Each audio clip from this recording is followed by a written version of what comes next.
À l'approche du printemps, c'est la saison des mariages au Népal. Les familles des villages se réunissent, comme pour ce mariage Tamang, l'ethnie principale de Gairi Moody. Tamang wedding is 3 days, starting yesterday, today and tomorrow also. Just give the money, putting a tikka.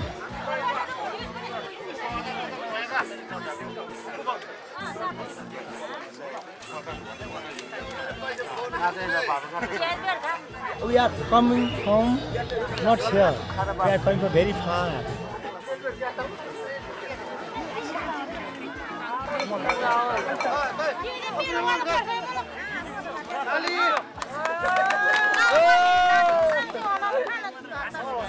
We can dance, we can dance. Today's our free time. Everybody is dancing, enjoying, waiting.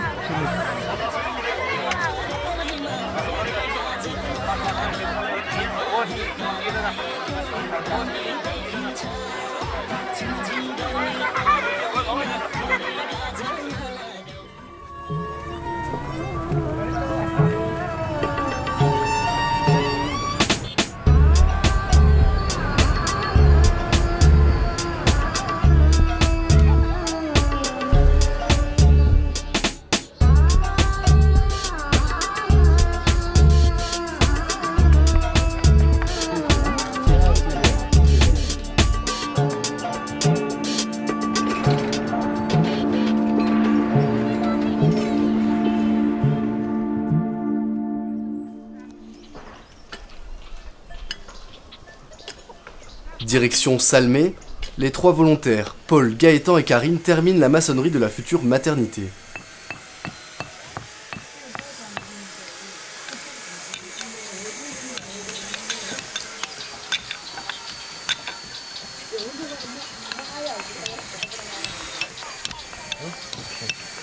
Là on est en train de monter les dernières assises de pierre, juste avant le ceinturage béton final.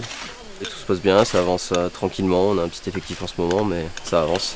On est entre 3 et 7 ouvriers, ça dépend des jours. Je suis en train de recycler les menuiseries qu'il y avait sur le bâtiment précédent. Et puis j'essaie de les remettre à propre. Je les ai réduits en sections vis-à-vis des pièces d'appui que j'ai là-bas. Et puis par rapport au coffrage, il a fallu rajouter des contreplaqués. J'ai fait un système de rainure, que ce soit bien calé, quoi, que ce soit noyé dedans. Et puis par la suite, il y aura des queues de carpe sur le côté. Et donc une queue de carpe, en fait, à la base, c'est une platine métallique avec une lumière au milieu et tordue d'un côté et tordue de l'autre pour avoir une accroche dans le béton. C'est un bâtiment qui doit pouvoir résister à un séisme et permettre à ses occupants de sortir en cas de tremblement de terre. En fait, c'est un bâtiment en pierre harpé correctement, c'est-à-dire avec des longues pierres dans les angles qui viennent croiser entre les 2 murs. Et il y a des ceinturages béton qui viennent régulièrement pour lier tous les murs ensemble. On est là pour former aussi les ouvriers locaux à ce genre de chantier. Il y a des professionnels du bâtiment, mais ils n'ont vraiment pas l'habitude de travailler sur ce type de construction. On apprend aussi beaucoup des Népalais parce qu'ils ont beaucoup d'habitude pour la débrouille sur le chantier. Faire avec très peu de matériel, ils trouvent toujours une solution. Et sur les chantiers népalais, il faut savoir s'adapter, ça bouge tous les jours. On a des problèmes de matériel, d'effectifs, de délais, de livraison et autres.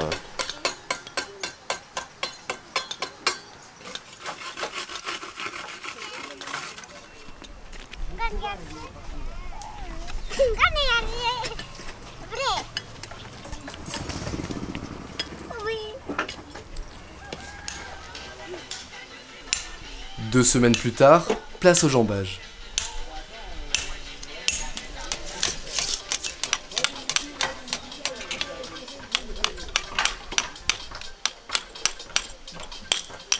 Depuis une bonne semaine, on a fini toute la maçonnerie en pierre et du coup on a attaqué les jambages en béton des fenêtres et des portes. On fabrique les menuiseries, les dormants, donc des portes et des fenêtres qu'on coule en place en même temps que les jambages. Donc ça prend un peu de temps. Je sais pas ramener d'ailleurs les deux cales.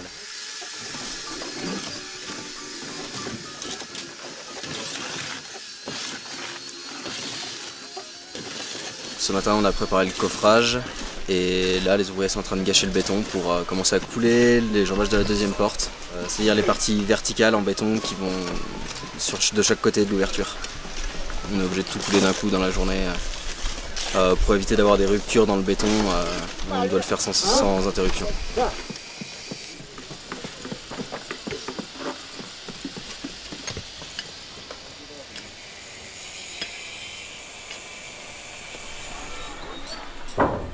Ironie à Guéry-Moody, alors que Lou, le charpentier couvreur de l'équipe, vient de rentrer en France, c'est justement à la charpente que s'attaquent Clément et Marco.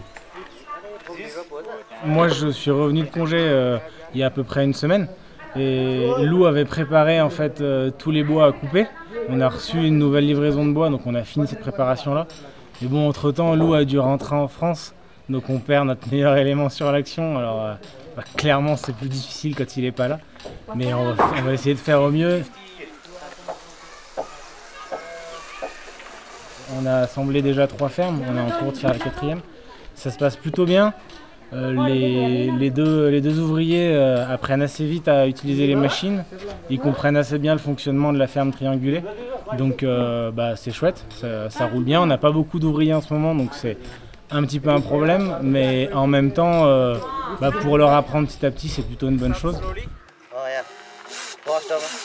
Slowly? Oh yeah, okay. Okay? After?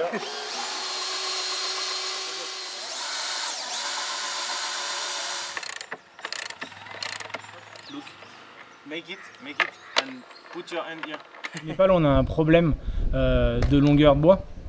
Donc en gros, on trouve pas plus que du 12 feet, ce qui fait en gros 3,60 m. Et donc du coup, toutes les pièces de bois sont à liaisonner en fait avec des flasques et des boulons. Donc en fait, on prépare nos 2 grands arbalétriers et l'entrée qui sont en gros le triangle principal de la structure.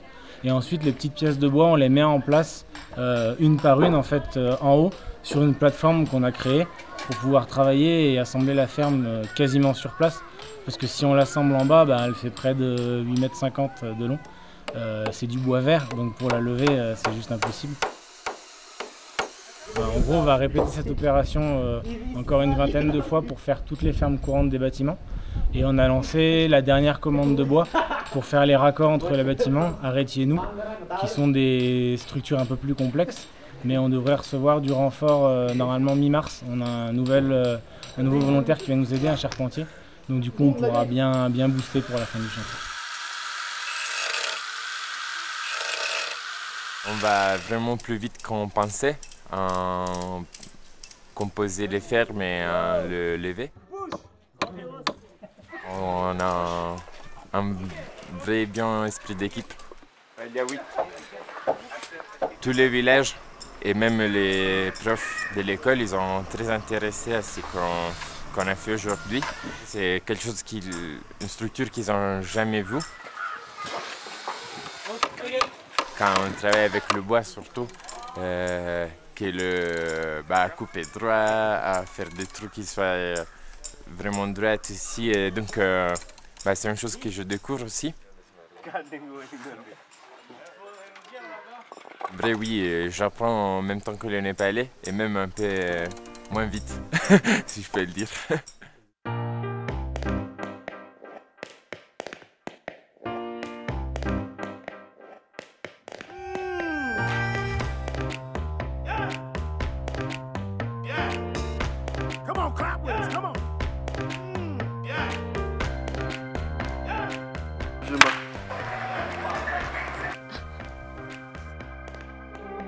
Non, tu peux pas.